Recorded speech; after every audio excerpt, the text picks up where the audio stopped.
Bonjour et bienvenue dans cette troisième partie du tuto sur Google AdWords. Donc, un petit récapitulatif de ce qu'on vient de faire. On a vu dans le précédent tuto la structure d'une campagne. Donc, en fait, pour vous redonner un exemple, on pourra avoir une campagne sur des chaussures pour revenir au premier tuto.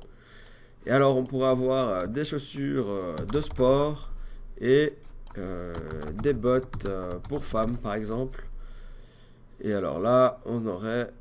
Et encore, on pourrait même créer plusieurs groupes d'annonces pour différentes bottes, ou même une campagne pour les bots et des groupes d'annonces différents pour chaque groupe de bots. Si vous voyez par exemple que les bots, ça marche très bien et que vous en vendez énormément, c'est bien d'avoir une campagne spécifiquement pour ça. Mais donc voilà, juste pour un petit récap du fonctionnement. Ici, on mettrait de nouveau des mots-clés liés à ces groupes d'annonces et des annonces liées aux bots pour femmes. Donc je vous avais promis une petite démo, donc c'est ce à quoi on va passer maintenant. Donc pour ça, je vais prendre un de mes comptes. Hop. Donc, on retourne sur AdWords. Et alors, je vais prendre mon compte.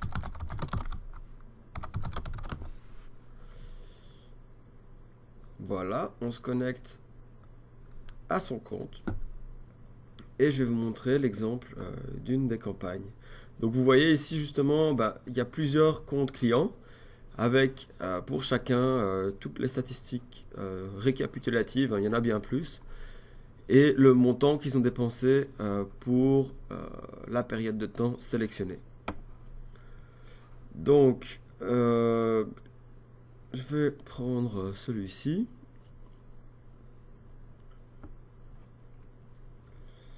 Et la première chose qu'on voit, c'est le nombre de clics qu'on a sur cette période de temps. Donc on peut voir chaque jour, hein. Par exemple, le mardi 7 mai 2013, il y a eu 18 clics pour cette campagne et un CTR de 3,78. Voilà, donc c'est euh, un taux de clic par rapport au nombre d'impressions.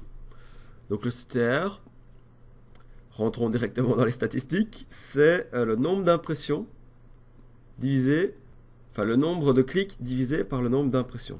Une impression, c'est simplement quand quelqu'un fait une recherche sur Google et que votre annonce s'affiche. Donc ça, c'est une impression. Mais il se peut que les gens cherchent plein de fois et que personne clique dessus. Et une fois qu'on clique dessus, ça fait un clic. Donc le CTR va vous dire combien de fois elle a été affichée et sur ce nombre d'affichages, combien de fois elle a été cliquée. Donc en général, un CTR dans les 3-4%, c'est assez bon. Un CTR en dessous d'1%, c'est assez faible.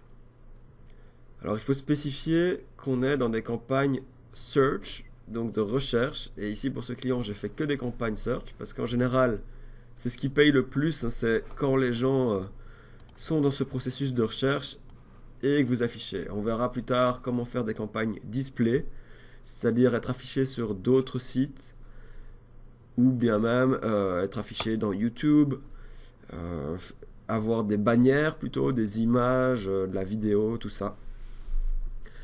On peut avoir du display sur YouTube hein, qui est statique, du simple texte, mais on peut avoir des bannières images et on peut avoir de la vidéo.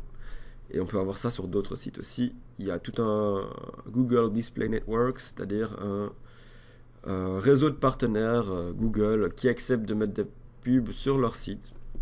Et ça peut être vous, hein, si vous avez votre site et vous acceptez de faire de l'AdSense pour Google, vous leur laissez à disposition un espace publicitaire. Et eux vont faire en sorte de vous trouver des gens qui mettent de la pub sur votre site. Et si vous faites de la pub, on va faire en sorte, en principe bien sûr, parce que Google essaye toujours de se faire le plus d'argent possible, mais en principe de cibler le plus possible votre cible et de vous mettre sur des sites qui vous conviennent le mieux. Bon voilà, je vais fermer cette petite parenthèse. Donc, je disais, voilà, on a vu ce que sont les impressions. Donc, c'est simplement affichage de votre pub. On pourrait dire après une recherche, si on est en search. Et un clic, on va dire ça en français plutôt.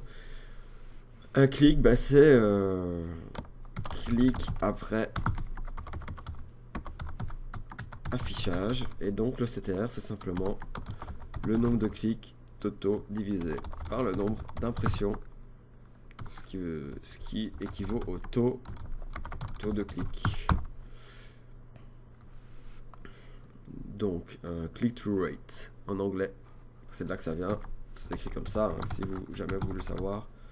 Click-through rate. Voilà.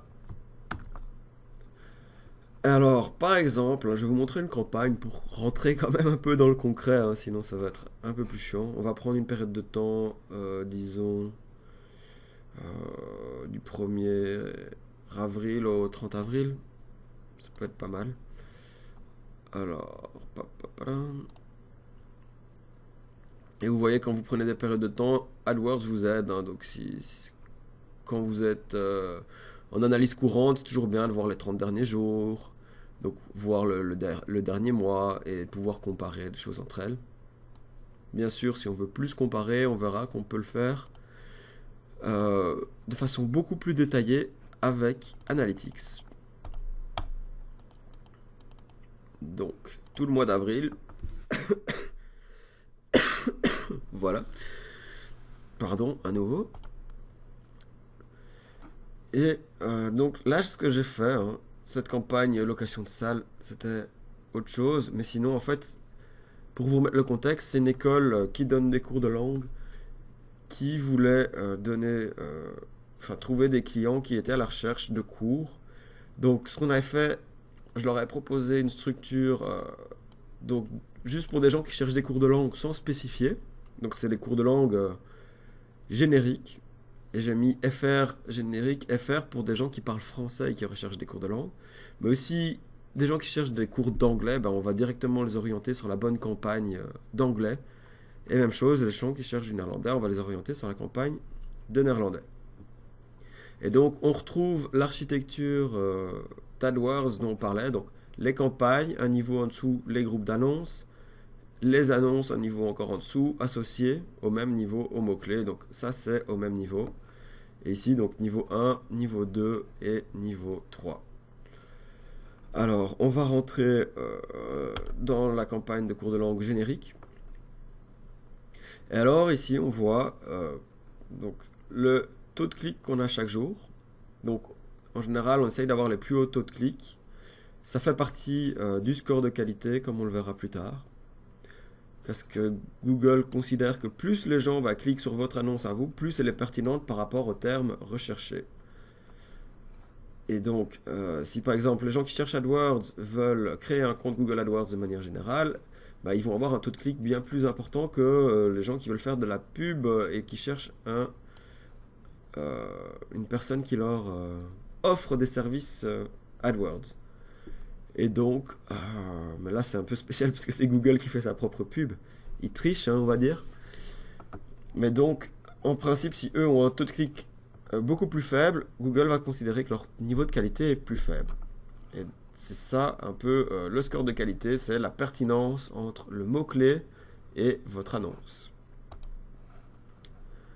Voilà, donc comme on voit ici, on a deux groupes d'annonces pour les cours de langue. Celui-ci a été créé beaucoup plus tard, je crois qu'il n'était même pas encore créé à ce moment-là. Voilà pourquoi pendant cette période, il n'a pas du tout été utilisé. Et alors, on voit quelques métriques. Je vais vous les expliquer, mais on va d'abord rentrer maintenant dans le groupe d'annonces. Et alors ici, on voit en fait tous les mots-clés qui déclenchent la diffusion de l'annonce. Et alors on voit en fait qu'il y a de l'optimisation à faire. Le truc c'est qu'à un moment j'étais plus payé pour la faire. Donc évidemment je la faisais plus. Mais en gros l'optimisation ça va justement consister à raffiner les mots-clés utilisés ici. Petit à petit, les cibler plus. Voilà. Mais comme j'ai été payé que pour créer la campagne et pas pour l'optimiser, après un certain temps en tout cas. Je ne l'ai plus fait. Mais bon, on voit quand même que la campagne s'en sort bien parce qu'on a des conversions presque chaque jour, donc des demandes pour des cours de langue presque chaque jour. Et donc si on regarde sur un mois, bah, cette campagne leur a coûté 190 euros et elle a généré 18 demandes de clients pour des cours de langue. Donc ça fait un coût par conversion de 10 euros, donc ça leur coûte plus ou moins 10 euros pour qu'un client vienne à eux pour leur demander plus d'infos ou pour s'inscrire à un cours de langue. Voilà, donc après, c'est à vous d'évaluer combien de conversions il va vous falloir pour générer un client. Par exemple, disons que toutes les deux personnes qui vous contactent, bah, il y en a une sur deux qui devient client chez vous. Ah bah, on va dire un nouveau client vous coûte 20 euros. Ça, c'est dans le cas d'une demande, enfin d'un lead, comme on dit. Maintenant, si c'est une vente directe, eh ben, c'est beaucoup plus évident que ça. Mais ce qu'on conseille toujours de faire, c'est une évaluation. Par exemple, si c'est 1 sur 10, eh ben, on va compter que ça coûte plus ou moins 100 euros pour un nouveau client.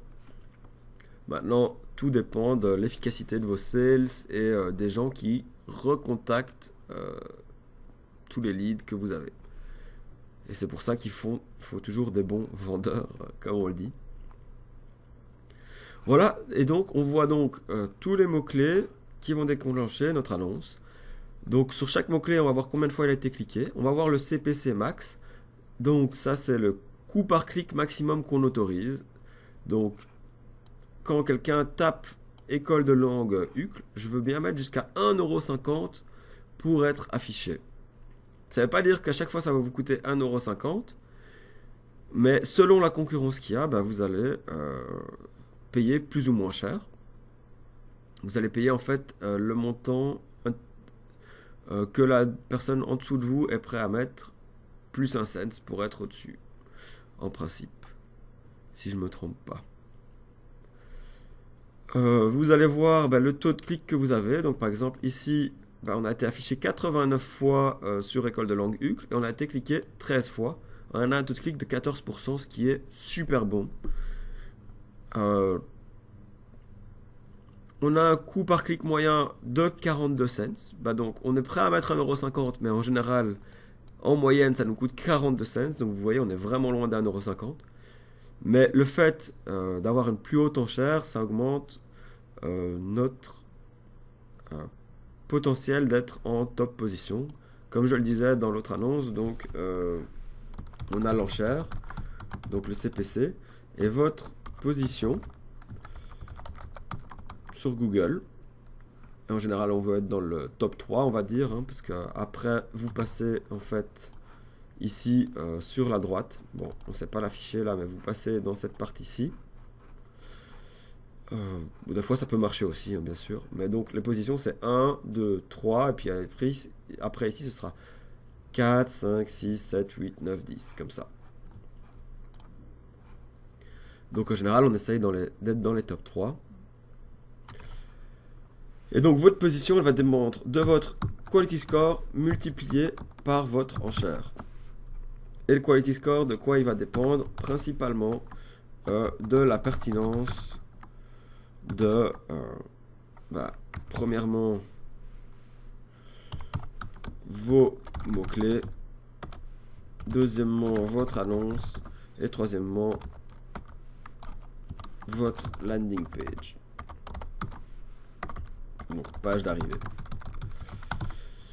Entre autres, mais ça va aussi dépendre de votre CTR, donc votre taux de clic, qui a aussi une grande importance.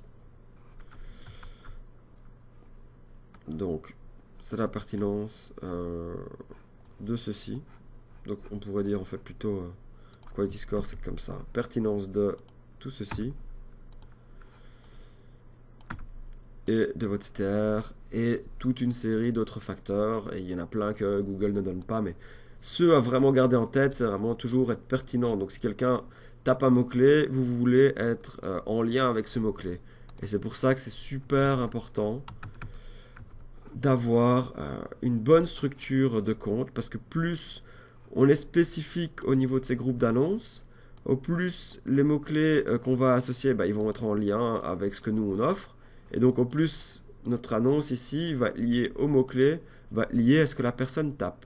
Donc en fait c'est toujours une question d'être le plus spécifique et le plus pertinent possible par rapport à ce que la personne recherche. C'est vraiment la clé dans AdWords. Et c'est pour ça qu'on dit que c'est de la publicité ciblée et qu'on attire un trafic de qualité. Parce que c'est vraiment le cas. En fait, c'est donc publicité wow, hyper ciblée. Et c'est un trafic qualifié car il est en demande de ce que vous offrez. Donc c'est vraiment des mots hyper importants, c'est être super ciblé pour attirer un trafic super qualifié. Et pour ça, ben, la structure de votre compte a vraiment une importance primordiale. Voilà. Alors, on va terminer un peu nos métriques ici, hein. Sinon, on va jamais en finir. Et ensuite, on passera à la création de notre campagne ensemble dans le prochain tuto. Donc, bah, on a le coût associé à chacun de nos mots-clés. On a la position moyenne dans laquelle il s'est retrouvé. Bien sûr, on parle toujours de la période de temps sélectionnée, hein, donc il faut toujours faire attention à ça, il faut garder ça en tête. On a notre score de qualité, le quality score dont je parlais. Donc 8 sur 10, c'est très très bien. Et on va payer beaucoup moins cher pour ces mots-clés-là. Et c'est assez normal, hein, parce que c'est une école de langue à Uccle, donc quelqu'un qui cherche ça est super intéressé, donc on va avoir un taux de clic élevé et un niveau de qualité élevé. Et alors, on a le coût par conversion générale. Alors, par contre, vous voyez, on a des super stats et on n'a eu aucune conversion sur ce mot-clé-là pendant cette période de temps-là. Donc, il y a sûrement mieux. Il y a moyen de faire mieux et on pourra voir en détail pourquoi après. Mais bon, comme on le verra, ici c'est des requêtes larges parce que on attirait très peu de gens et c'est un compte qui n'a pas été énormément optimisé vu le budget qui était associé, qui était très très très très très faible. Donc il n'y a pas de miracle comme on dit, mais ça leur a quand même généré énormément de demandes. Donc ça reste un travail assez bon, on va dire, pour des requêtes larges. Et voilà. Mais bon, bien sûr, il y a toujours moyen de faire mieux. Alors, bah, on va voir les annonces qui sont associées à ces mots-clés. Et donc, un petit truc en plus dans l'interface, vous voyez, toujours on se retrouve, on voit où on est. Donc là, on est dans un groupe d'annonces qui est associé à cette campagne-ci. Donc, on est dans la campagne cours de langue et on est dans le groupe d'annonces ici. Et on retrouve cette même chose sur la gauche ici. Et donc on peut facilement changer de campagne comme ceci si on le veut. Donc là par exemple on arrive sur toutes les annonces de cette campagne-ci. Donc c'est un peu le bordel bien sûr, hein, mais des fois c'est bien de pouvoir avoir cette vue-là. Nous on veut que les annonces de cours de langue. Et alors pendant cette période de temps-là, on voit qu'en fait il y avait seulement... il y avait ces 3 annonces-ci qui étaient affichées. Et pour chacune de ces annonces, on voit en pourcentage laquelle était diffusée le plus souvent. On voit combien chacune d'entre elles ont été cliquées, combien de fois elles ont été affichées. Donc là, leurs annonces ont été affichées 8500 fois, par exemple, pendant ce mois-là, pour ce groupe d'annonces-là. Et on a le coût associé à chaque annonce, la position moyenne. Donc en moyenne, ils étaient en 3e position, plus ou moins sur tous. Le nombre de conversions associé à chaque annonce. Et le coût par conversion. Et donc, c'est vraiment ça aussi qui va nous permettre de tester plusieurs annonces et voir ce qui attire le plus les gens. Comme vous voyez, dans une annonce, on essaye de faire un appel à l'action en fonction de ce qu'on offre, hein, bien sûr. Eux, ils proposaient un test gratuit d'une demi-heure, je pense. Et donc, on mettait ça en avant pour attirer les gens et leur donner envie de venir essayer un cours, en se disant, enfin un test en tout cas, en se disant que s'ils font le test et qu'ils sont venus, qu'ils voient que l'école est agréable, il y a de grandes chances qu'ils s'inscrivent par la suite pour un cours. Et ce qui est pas faux du tout et qui est une très bonne idée. Euh, voilà. Et maintenant, on va retourner au niveau de la campagne. Et là, vous voyez, je suis toujours dans les annonces, donc on va retourner dans le groupe d'annonces. Et alors, on retrouve de nouveau plus ou moins les mêmes métriques. J'espère... ouais, on n'avait pas vu le taux de conversion, donc c'est le pourcentage de conversion par rapport au nombre de clics. Donc par exemple, ici, ce serait 18 divisé par 287. Et le CTR, ce serait 287 divisé par 9272. Voilà, voilà. Écoutez, je pense qu'on a fait le tour ici. On l'a vu. Ah, on n'a pas vu le CPA, c'est le coût par acquisition, donc c'est le coût d'une conversion en fait. C'est juste pour pas redire CPC, vu que CPC a déjà un terme, on dit un coût par acquisition des fois, qui est ici. Voilà. Écoutez, n'hésitez pas à faire vos commentaires, posez vos questions. Posez vos questions sur le forum aussi de Web Marketing Tuto, donc sur le site web. Je pense que c'est le meilleur endroit pour avoir toutes les réponses que vous cherchez. En tout cas, de web marketing. Hein. N'hésitez pas aussi à chercher sur Internet. Je vais essayer de mettre un maximum de liens utiles sur mon site pour vous aider dans votre apprentissage. Et n'hésitez pas à dire et à liker la vidéo si vous l'aimez. Ça me fait vraiment plaisir. Et à vous abonner si celles-ci vous sont utiles ou si vous voulez être tenu au courant des nouvelles vidéos qui sortent sur le web marketing. Voilà, je vous dis à très bientôt et j'espère que ces tutos vous plaisent.